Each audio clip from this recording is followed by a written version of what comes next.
জগতের ছাড়া কি আমি, তুমি যদি জগন্নাথ হয়ে থাকো তাহলে প্রভু তুমি একবারে আমায় ওই কথাটি উত্তর দাও, এই জগতের ছাড়া কি আমি, তুমি চলে যাও আমার তাতে কোনো ক্ষতি নাই, তোমার কথা দেব না।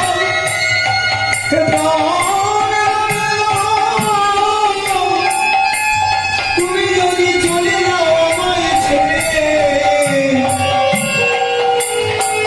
তোমার নামে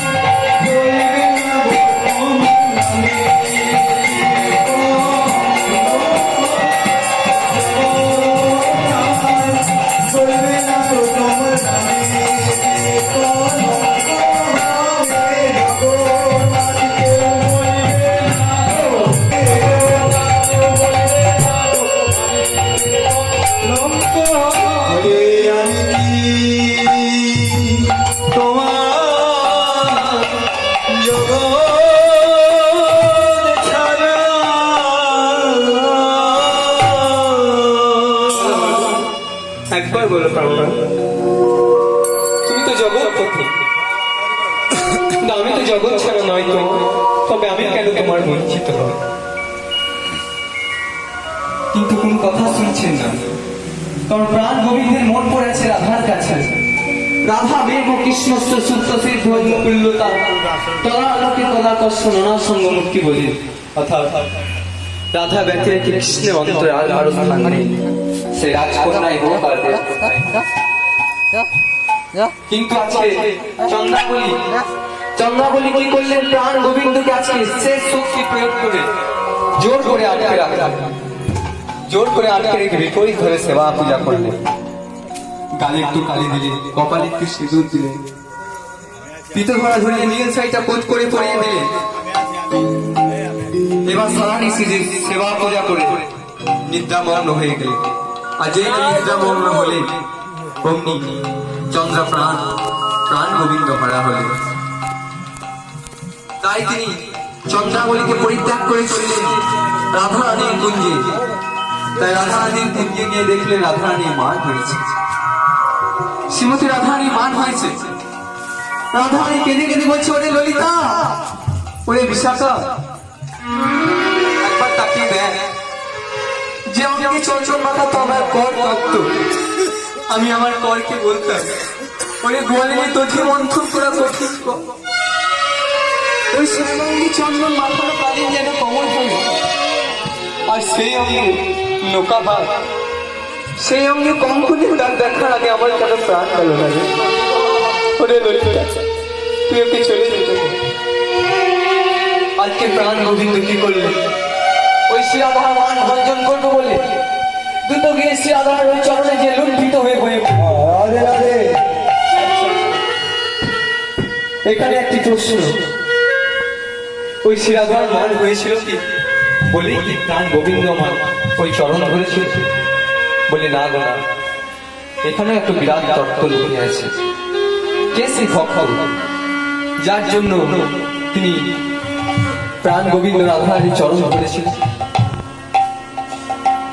যিনি যুগে যুগে বারবার অবতীর্ণ হয়েছে।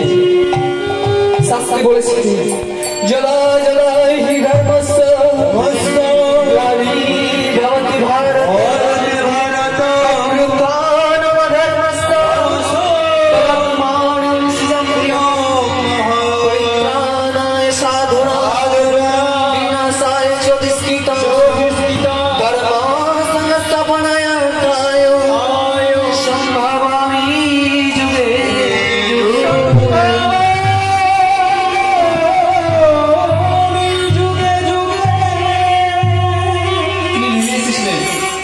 অধর্মের বিনাশের জন্য। আর সাধু বর্গকে কৃপা করবো, সাধু বর্গকে কৃপা করবো, তাই তারে আরেক না বাঞ্ছা করবে। কে সেই ভক্ত যার জন্য প্রাণ গোবিন্দ শ্রী রাধারানীর চরণে মস্তক নত করেছিল, সে আর কেউ নয়, সে হলো শ্রীকৃষ্ণের মস্তকের চূড়া। একদিন মস্তকের চূড়ার অহংকার হয়েছিল। চূড়া একদিন অহংকার করে বলছে, ওরে নপুর, তুই গোবিন্দের ওই চরণের ঠাঁই পেয়েছিস, আবার বড় বড় কথা বলিস। তখন নকুল কেঁদে কেঁদে বলেছিল, ওরে চূড়া, অহংকার ভালো কিন্তু বেশি অহংকার ভালো নয় রে। একবার ভেবে দেখেছিস এই জগতে কত মনি ঋষি, কত যোগী ঋষি, যুগ যুগান্তর ধরে গোবিন্দের ওই চরণ পাওয়ার জন্য বসে আছে। কেউ তো বলে না গোবিন্দ ভাই দিয়ে তোমার ওই মস্তকে, সবাই বলে হে তাই না, যাওয়ার আগে অন্তিম কালে একটিবার আমার এই হৃদয় শিখরে এসে দাঁড়িয়ে, আমার এই হৃদয় পথে এসে তুমি এসে একবার এসে দাঁড়িয়ে, আমি তোমার ওই চরণ যুগল দর্শন করে আমি আমার শেষ বিশ্বাস ত্যাগ করতে পারি। এটাই সকল কামনা বাসনা থাকে। তাই চূড়ার ভুল ভাঙলো। সত্যি তো কি আছে গোবিন্দের চরণে যা থেকে আমি বঞ্চিত? তখন তার অহংকার চূর্ণ হলো, বিন্দু বিন্দু নয়ন বাড়ি পতিত হতে লাগলো গোবিন্দের ওই চরণে। তখন নপুর কেঁদে কেঁদে বলছে, ওরে ওরে চূড়া, তুই আর কাঁদিস না, তুই আর কাঁদিস না। ওরে চূড়া, আমি পেয়েছি জগতের গুরুর চরণ, আমি তৈরি করিয়াস, তুই পাবি জগৎ গুরুর চরণ। আজকে প্রাণ গোবিন্দ যদি শ্রী রাধার মস্তকে নত মাথা নতিত না করে, তাহলে ওই চূড়া কখনো ওই শ্রী রাধার চরণ ঠাঁই পেত না। এই হলো তাই আজকে শ্রী রাধারানীর মান হলো। তখন গোবিন্দ কেঁদে কেঁদে বলছে, রাধা একটিবার তুমি কথা বলো, তুমি একটিবার কথা বলো। তিনি এও বললো, তবু বিনা জীবন কোন কাজে রাখবো, পেয়ে যাবো এই পাথর পড়া, আমি আমার প্রাণ দেব। রাধারানী তাতেও মান ভাবল। তখন তিনি কি বলছে কেঁদে কেঁদে, হে রাধে, আমি তু আয়নুগত, তু ভালো জানো তো, আমি তু আয়নু।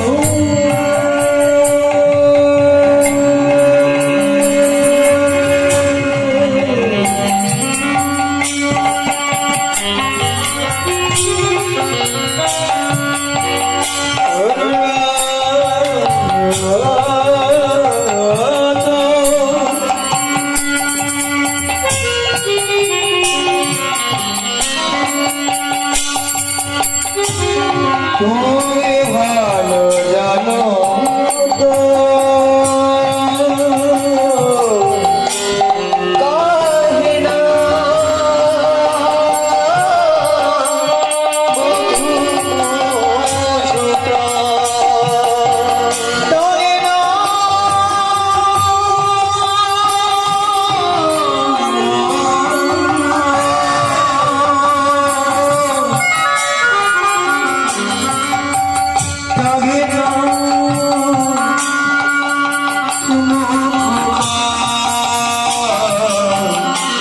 জানি না জানি না জানি না কোনো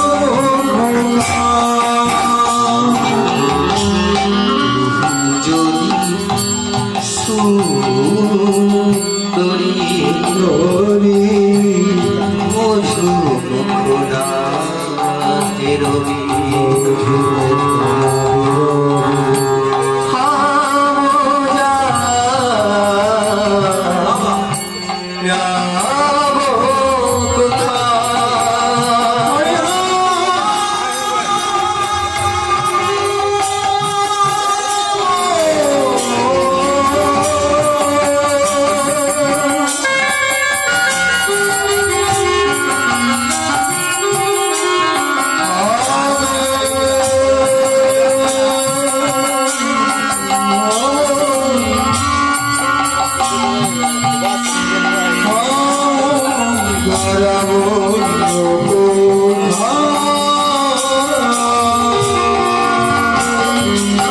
তোমায় ছেড়ে কোথায় যাব আমি তোমায় ছেড়ে কোথায় যাব তোমায় ছেড়ে কোথায় যাব আমি তোমায় ছেড়ে কোথায় যাব বলো বলো এ রাতে তোমায় ছেড়ে কোথায় যাব বলে